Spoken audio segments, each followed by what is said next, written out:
mengenal lebih dekat kantor DP3AP2KB. Assalamualaikum, Pak. Yuk ngobrol bareng Bapak Parminto. Selamat siang, Bapak. Selamat Sorry, siang, Nurul. Apa kabar, Nurul? Alhamdulillah sehat tuh. Nah, saya tadi jalan-jalan ke sini, toh, Pak. Lihat itu kok panjang sekali. Dinas, nama dinasnya DP3 tuh. Apa toh, Pak niku? Iya, orang kurang sampai entok nih. Nah, Kata Pak. DP3AP2KB, Dinas Pemberdayaan Perempuan, Perlindungan Anak, Pengendalian Penduduk dan Keluarga Berencana. Itu concernnya itu kemana, Pak, programnya? Kami fokus pada urusan pemberdayaan perempuan. Bagaimana perempuan di Kota Blitar biar tetap bisa berdaya.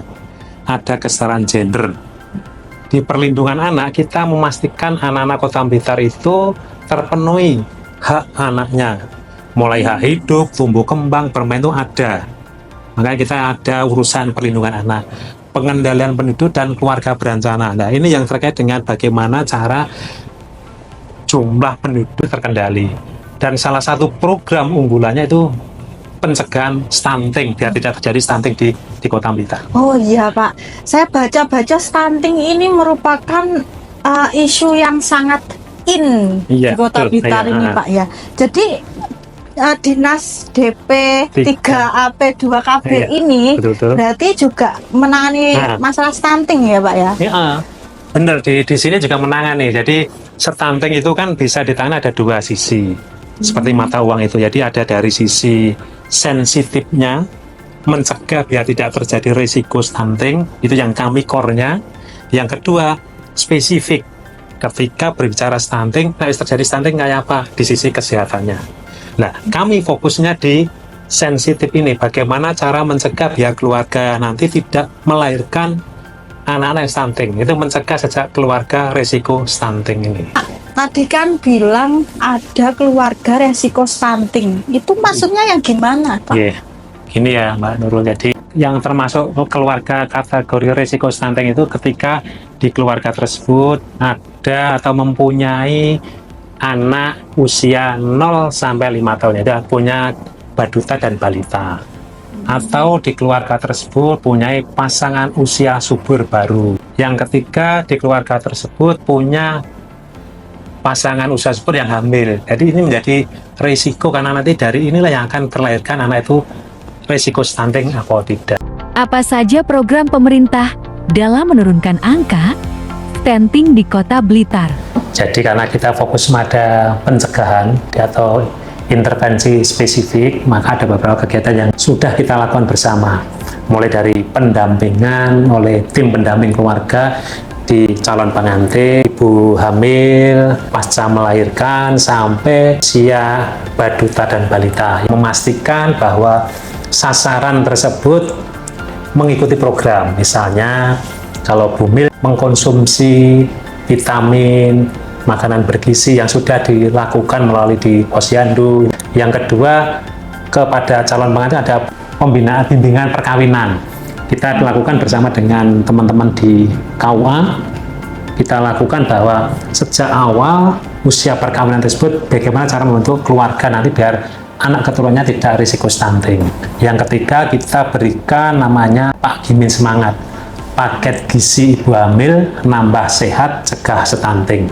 Sasarannya ada 150 ibu hamil di Kota Blitar. Ini yang risiko stunting, yaitu kita lihat dari lilanya, lingkar lengan kiri atas kurang dari 2,3,5 atau dan dari keluarga miskin. Ini kita lakukan. Keempat, terkait dengan pola pengasuhannya ketika punya anak balita dan baduta apa, kita bentuk namanya Sekolah Orang Tua Hebat, SOTH. Ini kita ajari orang tua, termasuk nenek. Biasanya kan nenek itu kan tempat penitipan ketika bapak ibunya sibuk kerja. Beliau-beliau ini kita kelompokkan, kita adakan SOTH, ajari cara mengasuh anak yang punya baduta dan balita ini. Jadi di program yang banyak itu sudah berjalan, Pak? Oh iya, ini sudah berjalan dan kita bisa melihat hasilnya. Tahun ini sudah dilakukan, nanti di bulan Oktober ini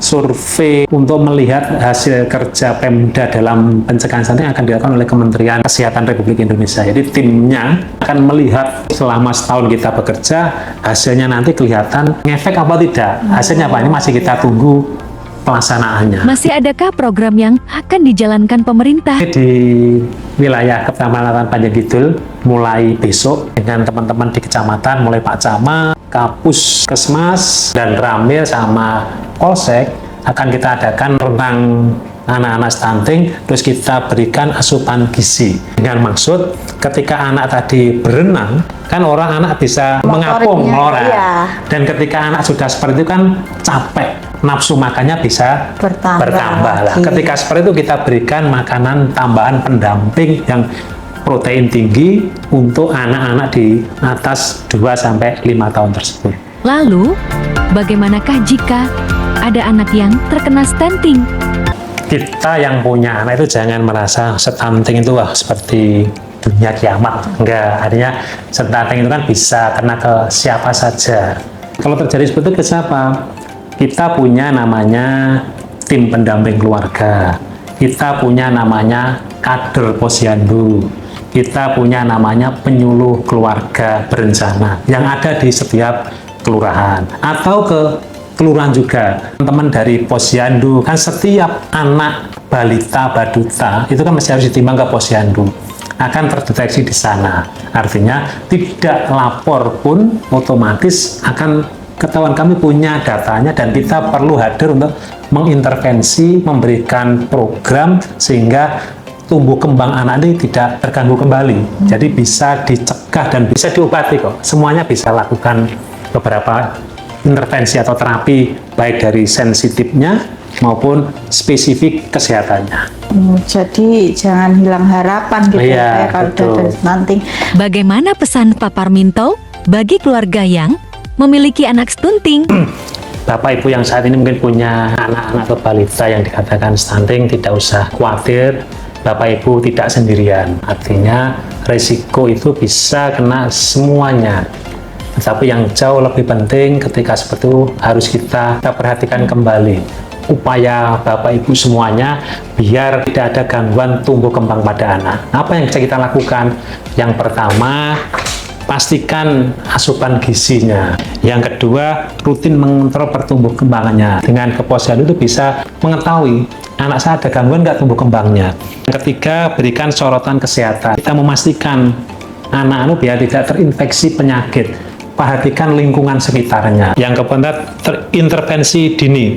Jadi kita bisa melihat kalau memang ada tanda-tanda yang mengarah kok anaknya tumbuhannya terganggu, segera posyandu, ada bidannya, ada teman-teman kesehatan yang ada di masing-masing wilayah.